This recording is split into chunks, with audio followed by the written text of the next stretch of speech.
দক্ষিণ কোরিয়ার জনপ্রিয় কেপপ গার্ল গ্রুপ ব্ল্যাকপিঙ্কের নতুন ইপি ডেডলাইন ঘিরে সামাজিক যোগাযোগ মাধ্যমে বইছে আলোচনার ঝড়। প্রকাশের পরপরই অ্যালবাম বিক্রিতে নতুন রেকর্ড গড়েছে। গ্রুপটির এজেন্সি ওয়াইজি এন্টারটেইনমেন্ট শুক্রবার জানিয়েছে, অ্যালবামটি প্রকাশের দিনই বিক্রি হয়েছে ১৪ লাখের বেশি কপি। আর প্রথম সপ্তাহ শেষে মোট বিক্রি দাঁড়িয়েছে ১৭,৭৪,০০০-এরও বেশি কপি।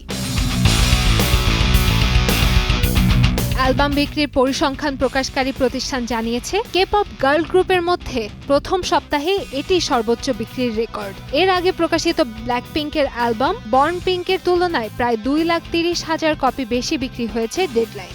গণমাধ্যম সূত্রে জানা গেছে, বিশ্বজুড়ে প্রত্যাশার চেয়েও বেশি চাহিদা থাকায় অ্যালবামটির অতিরিক্ত কপি তৈরি করা হচ্ছে। এদিকে ইপিটি বিশ্বের ৩৮টি অঞ্চলে আইটিউনস টপ অ্যালবামস চার্টে শীর্ষস্থান দখল করেছে। অ্যালবামের গো গানের মিউজিক ভিডিও ইউটিউবে ট্রেন্ডিং তালিকার শীর্ষেও উঠে এসেছে। প্রকাশের ২৪ ঘন্টার মধ্যে ভিডিওটি সবচেয়ে বেশি ভিউ হয়েছে। সঙ্গীত বিষয়ক সাময়িকী রোলিং স্টোন লিখেছে, ব্ল্যাকপিঙ্ক তাদের সেরা সময়ে ফিরে এসেছে। আর বিলবোর্ড বলছে, গো গানটি অ্যালবামের অন্যতম সেরা ট্র্যাক এবং এতে ব্ল্যাকপিঙ্কের স্বকীয়তা স্পষ্টভাবে ফুটে উঠেছে।